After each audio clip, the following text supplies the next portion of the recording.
Hey everyone, welcome back to Accountancy Easy Learn. I am Darshana Hegde here to teach you accountancy easily. Hello dear students, ಇವತ್ತು ನಾನು second PUC accountancy second chapter ಅಂದರೆ admission of ಪಾರ್ಟ್ನರಿಂದ 12 ಮಾರ್ಕ್ಸಿನ problem ಜೊತೆ ಬಂದಿದ್ದೀನಿ. ಇದು revised question ಬ್ಯಾಂಕಲ್ಲಿ ಇರುವಂಥ second problem ಅಂದರೆ ರೇಖಾ, ಸುರೇಖಾ ಮತ್ತು ಚಂದ್ರಿಕಾ ಈ ಒಂದು ಪ್ರಾಬ್ಲಮನ್ನು ತೊಗೊಂಡು ಬಂದಿದ್ದೀನಿ. ನೀವು ಇಲ್ಲಿ ಕ್ವಶನ್ ಬ್ಯಾಂಕಲ್ಲಿ ನೋಡ್ತಾ ಇರ್ಬೋದು, ಅಡ್ಮಿಷನ್ ಆಫ್ ಪಾರ್ಟ್ನರಿಂದ ಗುಡ್ವಿಲ್ ಟ್ರೀಟ್ಮೆಂಟ್ ಮೇಲೆ 4 ಕೇಸ್ಗಳು ಬರುತ್ತೆ. Goodwill brought in cash and retained, goodwill brought in cash and withdrawn, goodwill brought in cash and half of the goodwill withdrawn and goodwill valued. ಈ 4 ಕೇಸ್ಗಳ ಜೊತೆಗೆ ಈ ಕ್ಯಾಪಿಟಲ್ ಅಡ್ಜಸ್ಟ್ಮೆಂಟ್ಗಳನ್ನು ಕೊಡ್ಬೋದು. ಇದೆಲ್ಲದರ ಮೇಲೆ ನಾನು ವಿಡಿಯೋಗಳನ್ನು ಈ ಸೀರೀಸಲ್ಲಿ ಅಪ್ಲೋಡ್ ಮಾಡ್ತೀನಿ.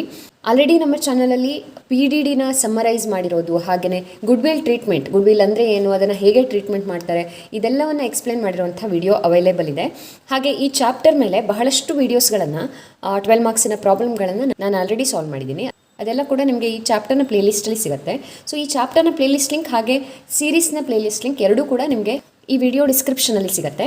ವಿಡಿಯೋ ಟೈಟಲನ್ನು ಕ್ಲಿಕ್ ಮಾಡಿ ನೀವು ಇದೆಲ್ಲ ವಿಡಿಯೋಗಳನ್ನು ಹಾಗೆ ಪ್ಲೇಲಿಸ್ಟ್ಗಳನ್ನು ನೋಡ್ಬೋದು. ಸೊ ತಡ ಮಾಡ್ದೇನೆ ಇವತ್ತಿನ ಸೆಷನನ್ನು ಶುರು ಮಾಡೋಣ. ರಿವೈಸ್ಡ್ ಕ್ವಶನ್ ಬ್ಯಾಂಕಿನ second problem, Rekha Surekha are partners. So ಇದು ಗುಡ್ವಿಲ್ ಬ್ರಾಟ್ ಇನ್ ಕ್ಯಾಶ್ ಮೇಲೆ ಇದೆ. ಇಲ್ಲಿ ಅಡ್ಜಸ್ಟ್ಮೆಂಟಲ್ಲಿ ಚಂದ್ರಿಕಾ ಅನ್ನೋಳು ಅಡ್ಮಿಷನ್ ಆಗಿದೆ ಅಂತ ಕೊಟ್ಟಿದ್ದಾರೆ. ಆ್ಯಂಡ್ ಕ್ಯಾಪಿಟಲ್ 40,000 ತಂದಿದ್ದಾಳೆ, 20,000 ಟುವರ್ಡ್ಸ್ ಗುಡ್ವಿಲ್ ತಂದಿದ್ದಾಳೆ ಅಂತ ಕೊಟ್ಟಿದ್ದಾರೆ. ಆ್ಯಂಡ್ ಅವಳಿಗೆ ಪ್ರಾಫಿಟಲ್ಲಿ 1/4 ಶೇರ್ ಹೋಗ್ತಾ ಇದೆ ಅಂತ ಕೊಟ್ಟಿದ್ದಾರೆ.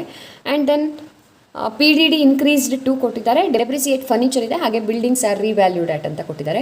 ಅದೇ ರೀತಿ ಪ್ರೀಪೇಯ್ಡ್ ಇನ್ಶೂರೆನ್ಸನ್ನು ಕೊಟ್ಟಿದ್ದಾರೆ. ಈ ಥರದ ಪ್ರಾಬ್ಲಮ್ಗೆ ಯಾವ ರೀತಿಯಾಗಿ ಸೊಲ್ಯೂಷನ್ ಮಾಡೋದು ನೋಡ್ತಾ ಹೋಗೋಣ. ಆ್ಯಂಡ್ ನಾನು ಈ ಹಿಂದೆಲ್ಲ ನಿಮಗೆ ಹೇಳ್ಕೊಟ್ಟಿರುವಂಥದ್ದು ಒಂದು ಈಸಿ ಆಗಿರೋ ಮೆಥಡ್ ಅದು. ಅದರಲ್ಲಿ ನಾನು ಎಲ್ಲ ಅಕೌಂಟ್ಗಳನ್ನು ಒಟ್ಟೊಟ್ಟಿಗೆ ಪ್ರಿಪೇರ್ ಮಾಡಿಕೊಂಡು, ಅಂದರೆ ರಿವ್ಯಾಲ್ಯೂಯೇಷನ್ ಅಕೌಂಟ್ ಇರ್ಬೋದು, ಪಾರ್ಟ್ನರ್ಸ್ ಕ್ಯಾಪಿಟಲ್ ಅಕೌಂಟ್ ಇರ್ಬೋದು, ಅಥವಾ ಬ್ಯಾಲೆನ್ಸ್ ಶೀಟ್ ಇರ್ಬೋದು, ಇದೆಲ್ಲವನ್ನು ಒಟ್ಟೊಟ್ಟಿಗೆ ಪ್ರಿಪೇರ್ ಮಾಡಿಕೊಂಡು ಅದರಲ್ಲಿ 1 by 1 ಎಂಟ್ರಿ ಹಾಕ್ತಾ ಬರ್ತಿದ್ದೆ.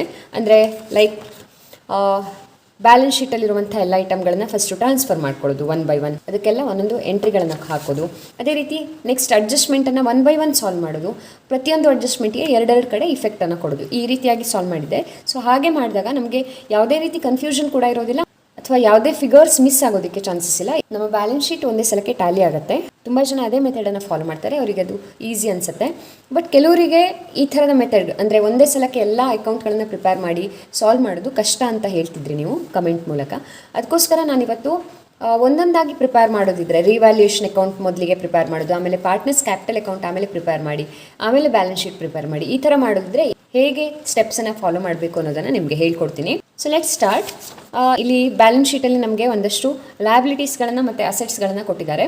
ಆ್ಯಂಡ್ ಮೊದಲಿಗೆ ನಾವಿಲ್ಲಿ ರಿವ್ಯಾಲ್ಯೂಯೇಷನ್ ಅಕೌಂಟನ್ನು ಪ್ರಿಪೇರ್ ಮಾಡ್ಕೊಳ್ತೀವಿ. ಸೊ ರಿವ್ಯಾಲ್ಯೂಯೇಷನ್ ಅಕೌಂಟಲ್ಲಿ ಯಾವುದೇ ಬ್ಯಾಲೆನ್ಸ್ ಶೀಟ್ ಐಟಮ್ಸ್ ಕೂಡ ಬರೋದಿಲ್ಲ, ಓನ್ಲಿ ಅಡ್ಜಸ್ಟ್ಮೆಂಟಲ್ಲಿ ಬಂದಿರುವಂಥ ಐಟಮ್ಸ್ಗಳಿಗೆ ನಾವು ಎಂಟ್ರಿ ಹಾಕ್ತೀವಿ. ನೋಡಿ, ರಿವ್ಯಾಲ್ಯೂಯೇಷನ್ ಅಕೌಂಟ್ ಅಂದರೆ ಏನು? ನಮ್ಮ ಅಸೆಟ್ ಮತ್ತು ಲಯಬಿಲಿಟೀಸ್ಗಳನ್ನು ರಿವ್ಯಾಲ್ಯೂ ಮಾಡೋದಕ್ಕೆ ಇರುವಂಥ ಅಕೌಂಟ್.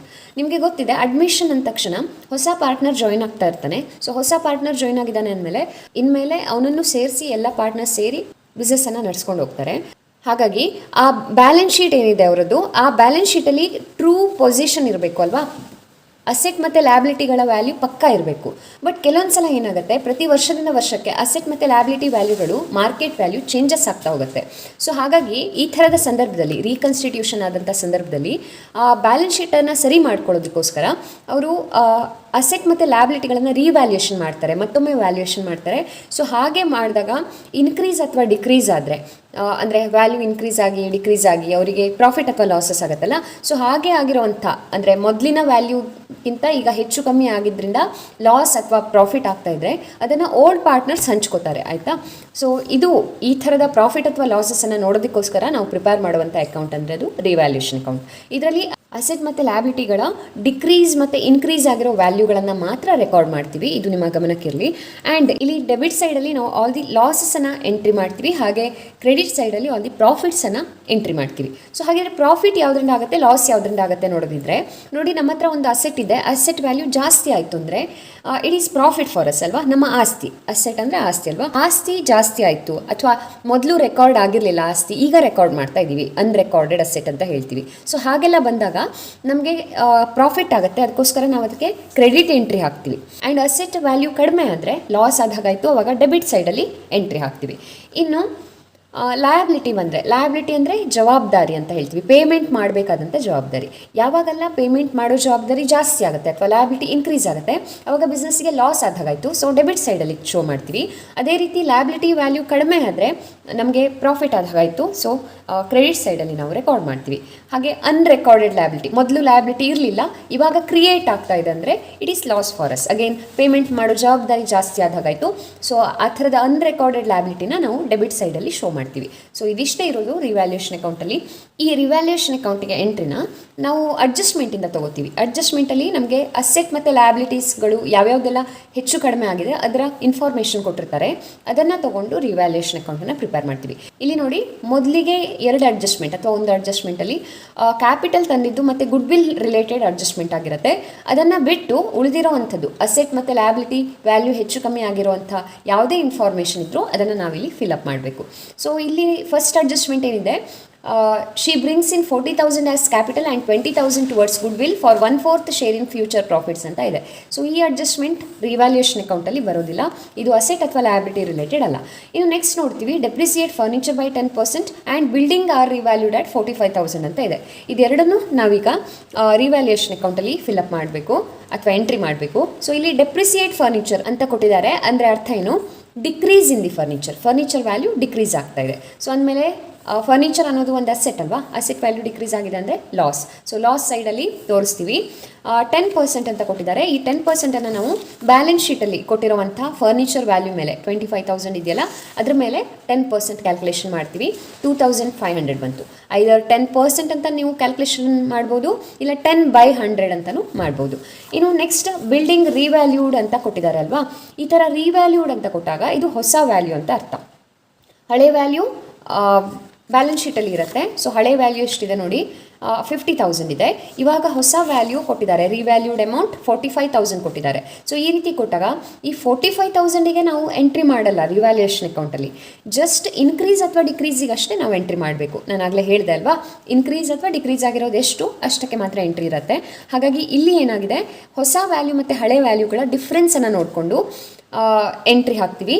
ಆ್ಯಂಡ್ ಅದು ಇನ್ಕ್ರೀಸ್ ಆಗಿದೆಯಾ ಡಿಕ್ರೀಸ್ ಆಗಿದೆಯಾ ನಾವು ಅನಲೈಸ್ ಮಾಡ್ಕೋಬೇಕು. ಸೊ ರಿವ್ಯಾಲ್ಯೂಡ್ ಅಂತ ಇದ್ದಾಗ ಇದು ಹೊಸ ವ್ಯಾಲ್ಯೂ, ಇದು ಹಳೆ ವ್ಯಾಲ್ಯೂ. ಸೊ ಇಲ್ಲಿ 50,000 ಇತ್ತು ಮೊದಲು, ಇವಾಗ 45,000 ಆಗಿದೆ.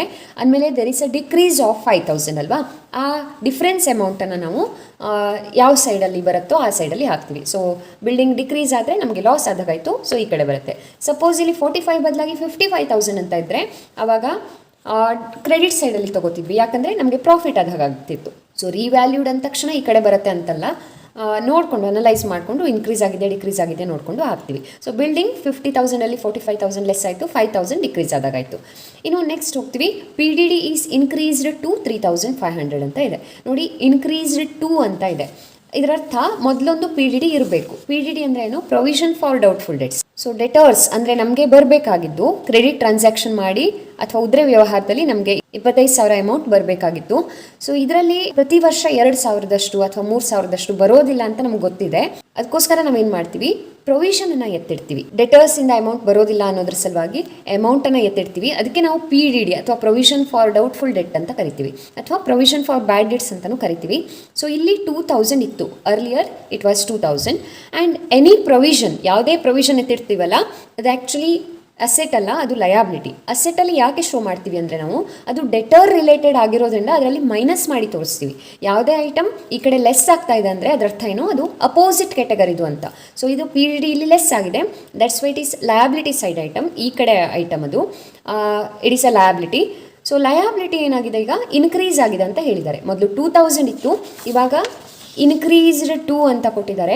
PDD is increased to 3,500. ಇಲ್ಲಿ ಟು ಅಥವಾ ಬೈ ಅಂತ ಕೊಡ್ತಾರಲ್ಲ ಅದು ಕೂಡ ಮ್ಯಾಟರ್ ಆಗುತ್ತೆ. ಟು ಅಂತಂದರೆ ಇಷ್ಟಕ್ಕೆ ಏರಿದೆ ಅಂತ, 3,500ಕ್ಕೆ ಏರ್ತಾ ಇದೆ ಅಂತ. ಹಾಗೆ ಬೈ ಅಂತ ಕೊಟ್ಟರೆ 3,500ರಷ್ಟು ಏರಿದೆ ಅಂತ. ಸೊ ನಮಗೆ ಈಗ ಕೊಟ್ಟಿರೋದು ಟು ಅಂತ. ಹೀಗೆ ಟು ಅಂತ ಇದ್ದಾಗ ಡಿಫ್ರೆನ್ಸ್ ಅಮೌಂಟನ್ನು ತೊಗೋಬೇಕು. ಅಂದರೆ ಮೊದಲು 2,000 ಇತ್ತು, ಇವಾಗ 3,500ಕ್ಕೆ PDDನ ಏರಿಸ್ತಾ ಇದ್ದೀವಿ ಅಂತ ಅರ್ಥ ಆಗುತ್ತೆ. ಹಾಗಾಗಿ ಆ್ಯಕ್ಚುವಲ್ ಇನ್ಕ್ರೀಸ್ 3,500 ಆಗಲ್ಲ, 2,000 ಇದ್ದಿದ್ದು 3,500 ಆಗ್ತಾ ಇದೆ ಅಂದಮೇಲೆ 1,500 ಅಷ್ಟು ಇನ್ಕ್ರೀಸ್ ಆಗಿದೆ ಅಂತ ಅರ್ಥ ಅಲ್ವಾ. ಹಾಗಾಗಿ ಅದಕ್ಕಷ್ಟೇ ಎಂಟ್ರಿ ಹಾಕ್ತೀವಿ. ಸೊ ನಿಮ್ಮ ಗಮನಕ್ಕಿರಲಿ, 2 ಕೊಟ್ಟಾಗ ಡಿಫ್ರೆನ್ಸ್ ಅಮೌಂಟ್ ತೊಗೋಬೇಕು, ಹಳೆ ಪಿ ಡಿ ಡಿ ಮತ್ತು ಅಡ್ಜಸ್ಟ್ಮೆಂಟಲ್ಲಿರೋ ಪಿ ಡಿ ಡಿದು. ಹಾಗೆ ಬೈ ಕೊಟ್ಟಾಗ ಡೈರೆಕ್ಟ್ ಇಲ್ಲಿ ಅಡ್ಜಸ್ಟ್ಮೆಂಟಲ್ಲಿ ಯಾವ ಅಮೌಂಟ್ ಇರುತ್ತೋ ಅದನ್ನು ತೊಗೋಬೇಕು. ಆ್ಯಂಡ್ ಇಲ್ಲಿ ಇನ್ಕ್ರೀಸ್ ಅಂತ ಕೊಡ್ಬೋದು, ಇಲ್ಲಿ ಡಿಕ್ರೀಸ್ ಅಂತ ಕೊಡ್ಬೋದು. ಈ ಪ್ರಾಬ್ಲಮಲ್ಲಿ ಇನ್ಕ್ರೀಸ್ ಅಂತ ಕೊಟ್ಟಿದ್ದಾರಲ್ವಾ, ಆಗಲೇ ಹೇಳಿದೆ P D D is liability increase ಆದರೆ, ಪ್ರೊವಿಷನ್ ಎತ್ತಿಡೋ ಅಮೌಂಟ್ ಹೆಚ್ಚಿಗೆ ಆದರೆ ನಮಗೆ ಲಾಸ್ ಆದಾಗಾಯಿತು. ಸೊ ನಾವೇನು ಮಾಡ್ತೀವಿ, ಡೆಬಿಟ್ ಸೈಡಲ್ಲಿ ತೋರಿಸ್ತೀವಿ. ಅದೇ ಡಿಕ್ರೀಸ್ ಆದರೆ ಕ್ರೆಡಿಟ್ ಸೈಡಲ್ಲಿ ಶೋ ಮಾಡಬೇಕು. ಈಗ ಇನ್ಕ್ರೀಸ್ ಆಗಿದೆ ಆ್ಯಂಡ್ 2 ಅಂತ ಇರೋದ್ರಿಂದ ಹಿಂದ್ಗಡೆ ಡಿಫ್ರೆನ್ಸ್ ಅಮೌಂಟನ್ನು ತೊಗೋಬೇಕು. 3500 ಮೈನಸ್ 2000 ಮಾಡಿದ್ವಿ, 1500 ಬಂತು. ಆ್ಯಂಡ್ ನೆಕ್ಸ್ಟ್ ಪ್ರೀಪೇಯ್ಡ್ ಇನ್ಶೂರೆನ್ಸ್ ಕೊಟ್ಟಿದ್ದಾರೆ 2000. ಸೊ ನಿಮಗೆ ಗೊತ್ತಿರಲಿ, ಈ ಥರ ಪ್ರೀಪೇಯ್ಡ್ ಅಥವಾ ಅಡ್ವಾನ್ಸ್ ಅಂತ ಹೇಳ್ತೀವಿ, ಅದು ಇರ್ಬೋದು ಅಥವಾ ಔಟ್ಸ್ಟ್ಯಾಂಡಿಂಗ್ ಇರ್ಬೋದು. ಇದೆಲ್ಲ ಅಸೆಟ್ ಲಯಬಿಲಿಟಿ ಕ್ಯಾಟಗರಿಲಿ ಬರುವಂಥದ್ದು ಅಲ್ವಾ. ಸೊ ಔಟ್ಸ್ಟ್ಯಾಂಡಿಂಗ್ ಎಕ್ಸ್ಪೆನ್ಸಸ್ ಇದ್ದರೆ ಅಥವಾ ಯಾವುದಾದ್ರೂ ಎಕ್ಸ್ಪೆನ್ಸಸ್ ಕಟ್ಟೋದು ಪೆಂಡಿಂಗ್ ಇದ್ದರೆ ಔಟ್ಸ್ಟ್ಯಾಂಡಿಂಗ್ ಅಂತ ಹೇಳ್ತೀವಲ್ಲ, ಅದು ಲಯಾಬಿಲಿಟಿ. ಯಾವುದೇ ಕೊಡಬೇಕಾದ ಜವಾಬ್ದಾರಿ ಏನಿರುತ್ತೆ ಅದು ಲಯಾಬಿಲಿಟಿ ಆಗಿರುತ್ತೆ. ಹಾಗೆಯೇ ಯಾವುದೇ ಅಮೌಂಟ್ ಬರಬೇಕಾಗಿದ್ದರೆ ಅದು ಅಸೆಟ್. ಸೊ ಔಟ್ಸ್ಟ್ಯಾಂಡಿಂಗ್ ಇನ್ಕಮ್ ಇದ್ದರೆ, ಇನ್ಕಮ್ ಬರೋದು ಪೆಂಡಿಂಗ್ ಇದ್ದರೆ ಅದು ಅಸೆಟ್. ಹಾಗೆಯೇ ಅಡ್ವಾನ್ಸಸ್ ಏನಿದೆಯಲ್ಲ ಅದನ್ನು ಅಪೋಸಿಟ್ ಕ್ಯಾಟಗರಿಗೆ ಮಾಡ್ತೀವಿ. ಈಗ ಔಟ್ಸ್ಟ್ಯಾಂಡಿಂಗ್ ಎಕ್ಸ್ಪೆನ್ಸಸ್ ಲಯಾಬಿಲಿಟಿ ಅಂದಮೇಲೆ ಅಡ್ವಾನ್ಸ್ ಎಕ್ಸ್ಪೆನ್ಸ್ ಏನಾಗಬೇಕು, ಅಸೆಟ್ ಆಗುತ್ತೆ. ಹಾಗೆಯೇ ಔಟ್ಸ್ಟ್ಯಾಂಡಿಂಗ್ ಇನ್ಕಮ್ ಅನ್ನೋದು ಅಸೆಟ್ ಅಂದಮೇಲೆ ಅಡ್ವಾನ್ಸ್ ಇನ್ಕಮ್ ಅನ್ನೋದು ನಮಗೆ ಲಯಾಬಿಲಿಟಿ ಆಗುತ್ತೆ. ಇದನ್ನು ನೀವು ನೋಟ್ ಮಾಡಿ ಇಟ್ಕೋಬೇಕು. ಆ್ಯಂಡ್ ಪ್ರೀಪೇಯ್ಡ್ ಇನ್ಶೂರೆನ್ಸ್ ಅಂತ ಇಲ್ಲಿ ಕೊಟ್ಟಿದ್ದಾರೆ. ಇನ್ಶೂರೆನ್ಸನ್ನು ಮೊದಲೇ ಪೇಮೆಂಟ್ ಮಾಡ್ತಾ ಇದ್ದಾರಂತೆ ಅಡ್ವಾನ್ಸ್ ಆಗಿ. ಸೊ ಅಂದಮೇಲೆ ಇದು ಎಕ್ಸ್ಪೆನ್ಸ್ ಅನ್ನಂಗಾಯಿತು. ಎಕ್ಸ್ಪೆನ್ಸನ್ನು ಪೆಂಡಿಂಗ್ ಇದ್ದರೆ ನಾವು ಅದನ್ನು ಲಯಾಬಿಲಿಟಿ ಅಂತ ಕನ್ಸಿಡರ್ ಮಾಡ್ತೀವಿ, ಬಟ್ ಅಡ್ವಾನ್ಸ್ ಆಗಿ ಕೊಟ್ಟಿದ್ದಾರೆ. So it is an asset. Prepaid insurance ಅನ್ನುವಂಥ ಅಸೆಟ್ ಈ ಮೊದಲು ಬ್ಯಾಲೆನ್ಸ್ ಶೀಟಲ್ಲಿ ಇತ್ತ ಅಂತ ಚೆಕ್ ಮಾಡ್ಕೋತೀವಿ. ಆ ಥರದ ಅಸೆಟ್ ಯಾವುದೂ ಇರಲಿಲ್ಲ ನೋಡಿ. ಹಾಗಾಗಿ ಈಗ ಹೊಸದಾಗಿ ಕ್ರಿಯೇಟ್ ಮಾಡ್ತಾ ಇದ್ದೀವಿ. ಹೊಸದಾಗಿ ಒಂದು ಪ್ರೀಪೇಯ್ಡ್ ಇನ್ಶೂರೆನ್ಸ್ ಅನ್ನುವಂಥ ಅಸೆಟ್ ಕ್ರಿಯೇಟ್ ಆಗ್ತಾ ಇದೆ ಅಂದಮೇಲೆ it is a profit for us ಅಲ್ವಾ.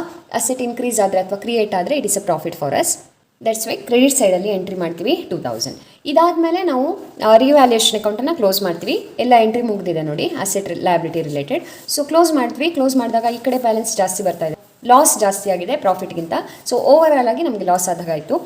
9000 ಟೋಟಲ್ ಲಾಸ್, ಅದರಲ್ಲಿ ಪ್ರಾಫಿಟ್ ಆಗಿರೋದು 2000 ಲೆಸ್ ಮಾಡಿದ್ರೆ ಬ್ಯಾಲೆನ್ಸ್ ಎಷ್ಟು ಉಳಿತು, 7000. ಸೊ ಈ ಓವರ್ ಆಲ್ ಲಾಸಸ್ಸನ್ನು ಯಾರು ಹಂಚ್ಕೋತಾರೆ, ಓಲ್ಡ್ ಪಾರ್ಟ್ನರ್ಸ್ ಹಂಚ್ಕೋಬೇಕು. ಅವರ ಓಲ್ಡ್ ರೇಷೋದಲ್ಲಿ ಹಂಚ್ಕೋಬೇಕು. ಸೊ ರೇಖಾ ಸುರೇಖಾ ಇದ್ರಲ್ವಾ, so Rekha Surekha are partners in a firm sharing profits and losses in the ratio 3:2 ಅಂತ ಇತ್ತು. ಸೊ 3:2ದಲ್ಲಿ ಅಂದರೆ 3:2 ಮೀನ್ಸ್ 5 ಪಾಲು ಮಾಡಿದಾಗ ಈಕ್ವಲ್ ಆಗಿ 3 ಪಾಲು ಒಬ್ಬರಿಗೆ 2 ಪಾಲು ಒಬ್ಬರಿಗೆ ಅಂತ ಅರ್ಥ ಆಗುತ್ತೆ. ಸೊ ಇದನ್ನು ಮ್ಯಾಥಮೆಟಿಕಲಿ ನಾವು ಹೇಗೆ ಡಿನೋಟ್ ಮಾಡ್ತೀವಿ, 3/5 ಮತ್ತು 2/5. ಸೊ 7000ಅಲ್ಲಿ ಈ ಬಂದಿರೋ ಆನ್ಸರಲ್ಲಿ 3/5, ಇದರಲ್ಲಿ 2/5ನ ಇನ್ನೊಬ್ರಿಗೆ ಕೊಡ್ತೀವಿ. ಹೀಗೆ ಮಾಡಿದಾಗ ನಮಗೆ ಆನ್ಸರ್ 4200 2800 ಬಂತು. ಇದು ರಿವ್ಯಾಲ್ಯೂಯೇಷನ್ ಅಕೌಂಟ್ ಆಯಿತು. ಇನ್ನು ನಾವು ಪಾರ್ಟ್ನರ್ಸ್ ಕ್ಯಾಪಿಟಲ್ ಅಕೌಂಟಿಗೆ ಬರ್ತೀವಿ. ಪಾರ್ಟ್ನರ್ಸ್ ಕ್ಯಾಪಿಟಲ್ ಅಕೌಂಟಲ್ಲಿ ಇಲ್ಲಿ ನಾನು ರೆಡ್ಡಿಂಗಲ್ಲಿ ಬರೆದಿದ್ದೀನಲ್ಲ, ಇದೆಲ್ಲ ಬ್ಯಾಲೆನ್ಸ್ ಶೀಟ್ ಐಟಮ್ಸ್ ಅಂತ ಅರ್ಥ. ಸೊ ಬ್ಯಾಲೆನ್ಸ್ ಶೀಟಿಂದ ನಾವು 3 ಐಟಮ್ಸ್ಗಳನ್ನು ಪಾರ್ಟ್ನರ್ಸ್ ಕ್ಯಾಪಿಟಲ್ ಅಕೌಂಟಲ್ಲಿ ತೊಗೋತೀವಿ. ಒಂದು ಕ್ಯಾಪಿಟಲ್ ಬ್ಯಾಲೆನ್ಸ್ ಮತ್ತು ರಿಸರ್ವ್ ಫಂಡ್, ಅಂದರೆ ಪಾರ್ಟ್ನರ್ ರಿಲೇಟೆಡ್, ಪಾರ್ಟ್ನರ್ ಹಂಚ್ಕೊಳ್ಬೇಕಾಗಿದ್ದು ಯಾವುದೇ ಇದ್ದರೂ ಕೂಡ ಅದನ್ನು ನಾವು ಪಾರ್ಟ್ನರ್ಸ್ ಕ್ಯಾಪಿಟಲ್ ಅಕೌಂಟಿಗೆ ಹಾಕ್ತೀವಿ. ಸೊ ಇಲ್ಲಿ ರಿಸರ್ವ್ ಫಂಡ್ ಏನಿದೆ ಇದು ಬೇರೆಯವ್ರಿಗೆ ಕೊಡೋದಲ್ಲ. ಕೊಡೋದಾದರೆ ಅದಕ್ಕೆ ಔಟ್ಸೈಡರ್ ಲಯಬಿಲಿಟಿ ಅಂತ ಹೇಳ್ತೀವಿ. ಲೈಕ್ ಕ್ರೆಡಿಟರ್ಸ್, ಔಟ್ಸ್ಟ್ಯಾಂಡಿಂಗ್ ಸ್ಯಾಲರಿ, ಇದೆಲ್ಲ ಬೇರೆಯವ್ರಿಗೆ ಕೊಡೋದು, ಅವರಿಗೆ ಔಟ್ಸ್ಟ್ಯಾಂಡಿಂಗ್ ಸ್ಯಾಲರಿ ಅಂತ ಕರಿಬೇಕು. ಬಟ್ ರಿಸರ್ವ್ ಫಂಡ್ ಇದು ಪಾರ್ಟ್ನರ್ ಹಂಚ್ಕೊಳ್ಬೇಕಾಗಿದ್ದು, ಅದು ಪಾರ್ಟ್ನರ್ಸ್ ಕ್ಯಾಪಿಟಲ್ ಅಕೌಂಟಿಗೆ ಹೋಗುತ್ತೆ. ಹಾಗೆ ಕ್ಯಾಪಿಟಲ್ ಬ್ಯಾಲೆನ್ಸ್ ಕೂಡ. ಇನ್ನು P&L ಅಕೌಂಟನ್ನು ಕೊಡ್ತಾರೆ. P&L ಅಕೌಂಟ್ ಈ ಕಡೆ ಕೊಡ್ಬೋದು ಅಥವಾ ಈ ಕಡೆ ಕೊಡ್ಬೋದು. ಸೊ ರಿಸರ್ವ್ ಫಂಡ್ ಅಂದರೆ ಅಮೌಂಟ್ ಎತ್ತಿಟ್ಟಿರೋದು, ರಿಸರ್ವ್ ಇಟ್ಟಿರೋದು ಫ್ಯೂಚರ್ ಪರ್ಪಸ್ಸಿಗೋಸ್ಕರ. ಇನ್ನು P&L ಅಕೌಂಟ್ ಅಂದರೆ ಹೋದ ವರ್ಷದ ಪ್ರಾಫಿಟನ್ನು ಅವರಿನ್ನು ಹಂಚ್ಕೊಂಡಿಲ್ಲ ಅಂದರೆ ಈ ರೀತಿ ಬ್ಯಾಲೆನ್ಸ್ ಶೀಟಲ್ಲಿ P&L ಅಕೌಂಟ್ ಅಂತ ಶೋ ಮಾಡಿರ್ತಾರೆ. ಇಟ್ ಈಸ್ ಅನ್ಡಿಸ್ಟ್ರಿಬ್ಯೂಟೆಡ್ ಪ್ರಾಫಿಟ್ ಅಥವಾ ಲಾಸ್ ಆಗಿರುತ್ತೆ. ಸೊ ಈಗ ನಾವು ಹೊಸ ಪಾರ್ಟ್ನರ್ ಸೇರೋದಕ್ಕಿಂತ ಮುಂಚೆ ಓಲ್ಡ್ ಪಾರ್ಟ್ನರ್ಸಿಗೆ ಅದನ್ನು ಹಂಚಬೇಕಾಗತ್ತೆ. ಈಗ ಅದು ಅಸೆಟ್ ಸೈಡಲ್ಲಿದ್ದರೆ ಲಾಸ್ ಅಂತ ಅರ್ಥ, ಆ್ಯಂಡ್ ಲಯಬಿಲಿಟಿ ಸೈಡಲ್ಲಿದ್ದರೆ ಪ್ರಾಫಿಟ್ ಅಂತ ಅರ್ಥ. ಆ್ಯಂಡ್ ಇಲ್ಲಿ ಬ್ಯಾಲೆನ್ಸ್ ಶೀಟಲ್ಲಿ ಒಂದು ರೂಲ್ ಇದೆ, ಲಯಬಿಲಿಟಿ ಸೈಡ್ ಐಟಮ್ಸ್ ಯಾವುದೇ ಅಕೌಂಟಿನ ಕ್ರೆಡಿಟ್ ಸೈಡಿಗೆ ಟ್ರಾನ್ಸ್ಫರ್ ಆಗಬೇಕು, ಹಾಗೆ ಅಸೆಟ್ ಸೈಡ್ ಐಟಮ್ಸ್ ಯಾವುದೇ ಅಕೌಂಟಿನ ಡೆಬಿಟ್ ಸೈಡಿಗೆ ಟ್ರಾನ್ಸ್ಫರ್ ಆಗಬೇಕು. ಆ್ಯಂಡ್ ಹೊಸ ಬ್ಯಾಲೆನ್ಸ್ ಶೀಟಿಗೆ ಅದನ್ನು ಹಾಕೋದಿದ್ರೆ ಸೇಮ್ ಸೈಡಲ್ಲಿ ಹಾಕ್ತೀವಿ. Liability side item goes to liability side, asset side item goes to asset side. ಆಯಿತಾ. ಇಲ್ಲಿ P&L ಅಕೌಂಟ್ ಅಸೆಟ್ ಸೈಡಲ್ಲಿದ್ದರೆ ಡೆಬಿಟ್ ಸೈಡಿಗೆ ಹೋಗುತ್ತೆ, ಲಯಬಿಲಿಟಿ ಸೈಡಿಗಿದ್ರೆ ಕ್ರೆಡಿಟ್ ಸೈಡಿಗೆ ಹೋಗುತ್ತೆ.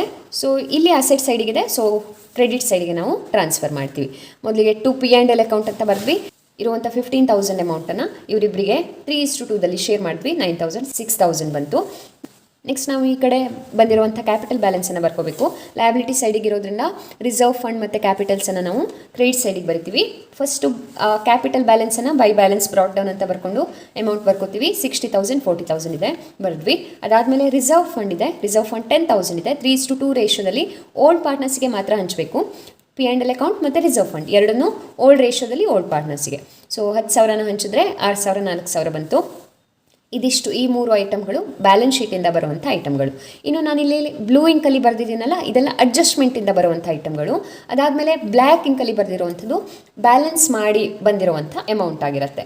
ಇಲ್ಲಿ ಬ್ಯಾಲೆನ್ಸ್ ಶೀಟ್ ಐಟಮ್ಸ್ ಮುಗಿದಿದೆ. ಈಗ ಅಡ್ಜಸ್ಟ್ಮೆಂಟಿಗೆ ಹೋಗ್ತೀವಿ. ಅಡ್ಜಸ್ಟ್ಮೆಂಟಲ್ಲಿ ಕ್ಯಾಪಿಟಲ್ ರಿಲೇಟೆಡ್ ಮತ್ತು ಗುಡ್ ವಿಲ್ ರಿಲೇಟೆಡ್ ಏನೇನು ಕೊಟ್ಟಿರ್ತಾರೆ that all goes to partners capital account. So ಇಲ್ಲಿ capital related goodwill related ಒಂದೇ ಅಡ್ಜಸ್ಟ್ಮೆಂಟ್ ಇದೆ. ಏನು ಹೇಳಿದ್ದಾರೆ, she brings in ₹40,000 as capital and 20,000 towards goodwill for 1/4 share in future profit ಅಂತ ಕೊಟ್ಟಿದ್ದಾರೆ. ಅಂದರೆ ಅವಳು ಟೋಟಲ್ ಆಗಿ ₹60,000 ತರ್ತಾ ಇದ್ದಾಳೆ. ಅದರಲ್ಲಿ 20,000 ಗುಡ್ ವಿಲ್ ಹಾಗೆ 40,000 ಕ್ಯಾಪಿಟಲ್ ಅಂತ.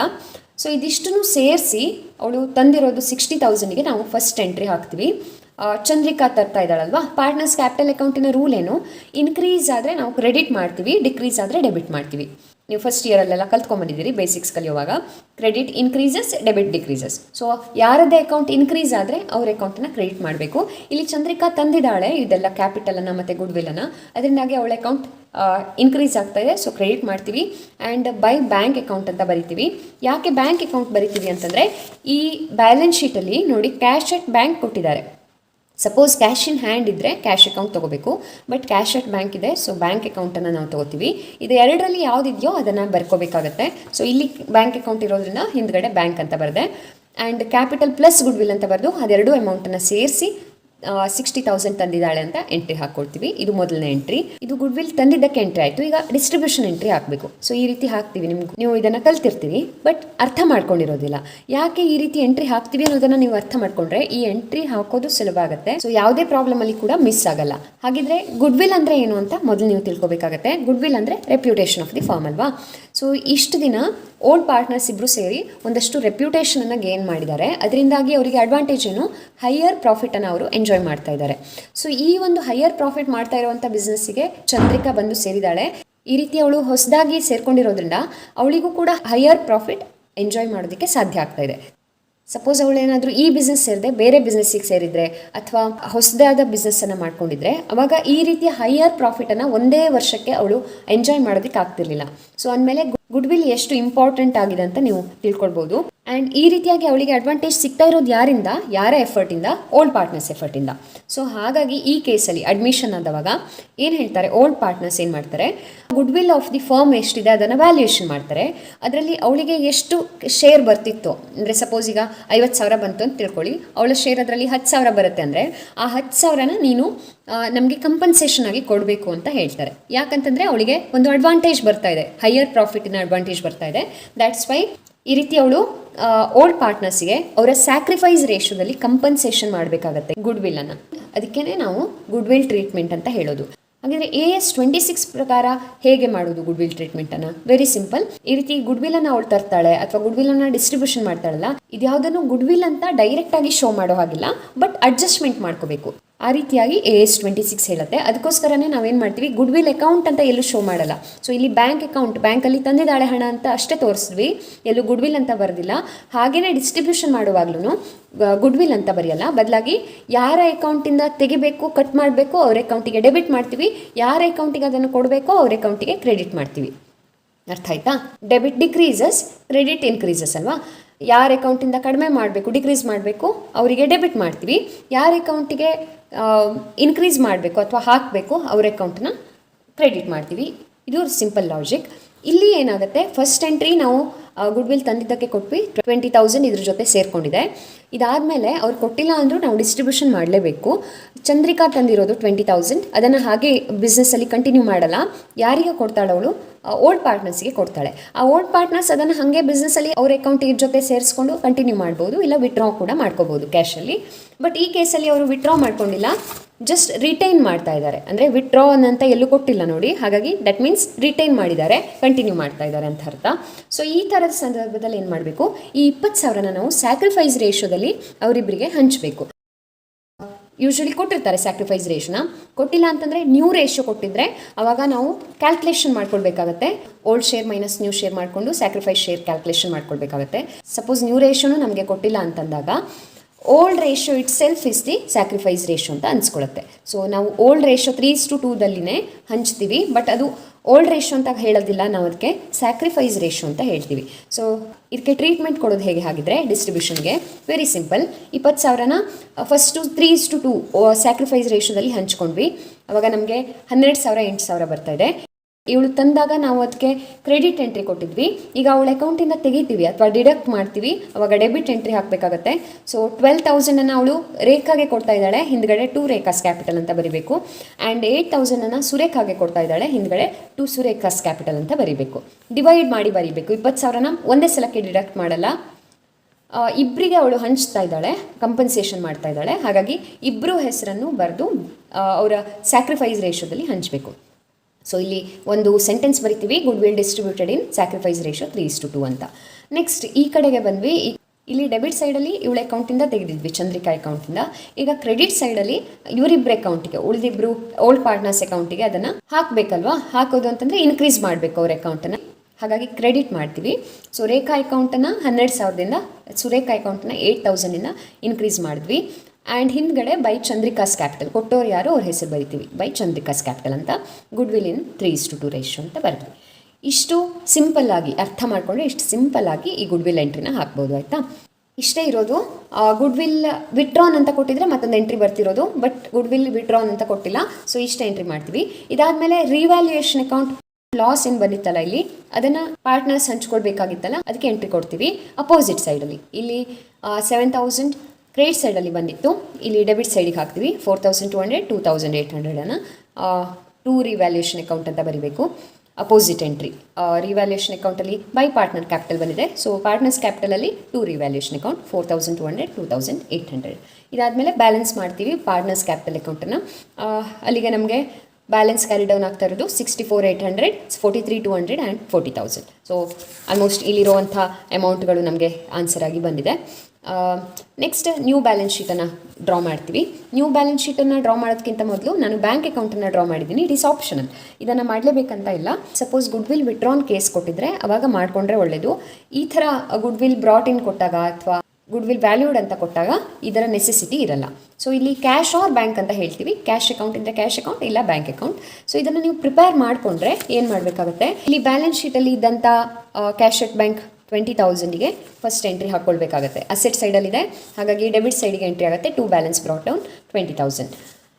ಹಾಗೆಯೇ ನೆಕ್ಸ್ಟ್ ಎಂಟ್ರಿ ಕ್ಯಾಪಿಟಲ್ ಮತ್ತು ಗುಡ್ ವಿಲ್ ಅನ್ನು ತಂದಿದ್ದಕ್ಕೆ ಇಲ್ಲಿ ಪಾರ್ಟ್ನರ್ಸ್ ಕ್ಯಾಪಿಟಲ್ ಅಕೌಂಟಲ್ಲಿ ಬೈ ಬ್ಯಾಂಕ್ ಅಕೌಂಟ್ ಅಂತ ಹಾಕಿರ್ತೀವಲ್ಲ, ಇದಕ್ಕೆ ಅಪೋಸಿಟ್ ಎಂಟ್ರಿ ಹಾಕಬೇಕಾಗತ್ತೆ. 2 ಚಂದ್ರಿಕಾಸ್ ಕ್ಯಾಪಿಟಲ್. ನೋಡಿ ಇಲ್ಲಿ ಚಂದ್ರಿಕಾ ಕಾಲಮಲ್ಲಿ ಅಮೌಂಟ್ ಬಂದಿದೆ. ಸೊ ಇಲ್ಲಿ ಬರೆಯುವಾಗ 2 ಚಂದ್ರಿಕಾಸ್ ಕ್ಯಾಪಿಟಲ್ ಅಂತ ಬರೆದು 60,000 ಬರ್ಕೋತೀವಿ ಆ್ಯಂಡ್ ಬ್ಯಾಲೆನ್ಸ್ ಮಾಡ್ತೀವಿ. ಸಪೋಸ್ ಗುಡ್ ವಿಲ್ ವಿಡ್ರಾನ್ ಆಗಿ ಇಲ್ಲಿ 2 ಕ್ಯಾಶ್ ಆರ್ ಬ್ಯಾಂಕ್ ಅಂತ ಬಂದಿದ್ರೆ ಅವಾಗ ಅಪೋಸಿಟ್ ಎಂಟ್ರಿ ಇನ್ನೊಂದು ಬರ್ತಿತ್ತು, ಬಟ್ ಇಲ್ಲಿ ವಿಡ್ರಾನ್ ಆಗಿಲ್ಲ, ಹಾಗಾಗಿ ಇಷ್ಟೇ ಇರುತ್ತೆ ಎಂಟ್ರಿ. ಬ್ಯಾಲೆನ್ಸ್ ಕ್ಯಾರಿ ಡೌನ್ ಮಾಡಿದ್ವಿ, 80,000 ಬಂತು.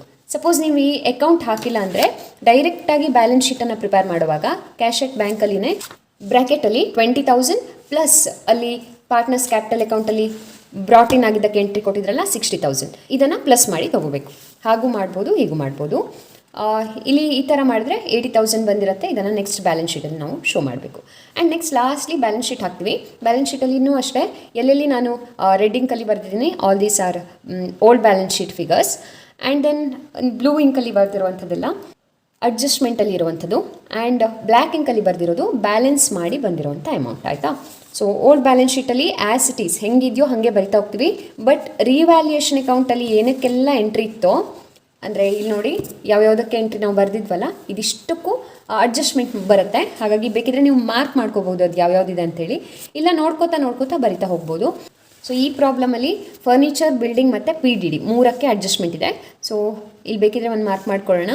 PDD ಅಥವಾ ಡೆಟಾಸಿಗೆ ಒಂದು, ಫರ್ನಿಚರಿಗೊಂದು, ಬಿಲ್ಡಿಂಗಿಗೊಂದು, ಇದು 3ಕ್ಕೆ ಅಡ್ಜಸ್ಟ್ಮೆಂಟ್ ಮಾರ್ಕ್ ಮಾಡಿಕೊಂಡು ನೆಕ್ಸ್ಟ್ ನಾವು 1 by 1 ಟ್ರಾನ್ಸ್ಫರ್ ಮಾಡ್ತಾ ಹೋಗ್ತೀವಿ. ಯಾವ್ಯಾವುದಕ್ಕೆ ಅಡ್ಜಸ್ಟ್ಮೆಂಟ್ ಇಲ್ಲ ಅದನ್ನೆಲ್ಲ ಡೈರೆಕ್ಟಾಗಿ ಬರಿತಾ ಹೋಗ್ಬೋದು. ಆ್ಯಂಡ್ ಆಲ್ರೆಡಿ ಯಾವೆಲ್ಲ ಅಮೌಂಟ್ಗಳನ್ನು ಬರೆದಿದ್ದೀವಿ ಬೇರೆ ಬೇರೆ ಅಕೌಂಟಲ್ಲಿ, ಅದಕ್ಕೆ ಮತ್ತೆ ಇಲ್ಲಿ ಎಂಟ್ರಿ ಹಾಕಬಾರ್ದು, ಆಯಿತಾ. That is the rule. ಒಂದೇ ಸಲ ಎಂಟ್ರಿ ಆಗುತ್ತೆ ಇದೆಲ್ಲ ಐಟಮ್ಗಳು. ಸೊ ಬೇರೆ ಅಕೌಂಟಲ್ಲಿ ಆಲ್ರೆಡಿ ಎಂಟ್ರಿ ಆಗಿದ್ದರೆ ಮತ್ತೆ ಇಲ್ಲಿ ಹಾಕಬಾರ್ದು. ಸೊ ಇಲ್ಲಿ ಕ್ರೆಡಿಟರ್ಸ್ ಔಟ್ಸ್ಟ್ಯಾಂಡಿಂಗ್ ಸ್ಯಾಲ್ರಿಗೆ ಬೇರೆ ಕಡೆ ಎಂಟ್ರಿ ಹಾಕಿಲ್ಲ, ಅದನ್ನು ಇಲ್ಲಿ ಆ್ಯಸ್ ಇಟ್ ಈಸ್ ಬರೆದ್ವಿ, ಅಡ್ಜಸ್ಟ್ಮೆಂಟ್ ಇರಲಿಲ್ಲ. Next reserve fund already entry ಆಗಿದೆ ಕ್ಯಾಪಿಟಲ್ ಅಕೌಂಟಲ್ಲಿ, ಕ್ಯಾಪಿಟಲ್ಸ್ ಎಂಟ್ರಿ ಆಗಿದೆ, ಬಿಟ್ವಿ ಇದೆರಡನ್ನು. ನೆಕ್ಸ್ಟ್ ಕ್ಯಾಶ್ ಎಟ್ ಬ್ಯಾಂಕನ್ನು ನಾವು ಬೇರೆ ಅಕೌಂಟ್ ಹಾಕಿರೋದ್ರಿಂದ ಎಂಟ್ರಿ ಮಾಡಿದ್ದೀವಿ. ಸಪೋಸ್ ನೀವು ಹಾಕಿಲ್ಲ ಅಂದರೆ ಕ್ಯಾಶ್ ಎಟ್ ಬ್ಯಾಂಕನ್ನು 20,000ನ ಇನ್ನರ್ ಕಾಲಮಲ್ಲಿ ಬರ್ಕೊಂಡು 60,000 ಕ್ಯಾಪಿಟಲ್ ಬ್ರಾಟಿನ್ ಆಗಿದ್ದು ಗುಡ್ ವಿಲ್ ಬ್ರಾಟಿನ್ ಆಗಿದ್ದನ್ನು ಆ್ಯಡ್ ಮಾಡಿ ತೊಗೋಬೇಕು. ಸೊ ಅದೊಂದಾಯಿತು.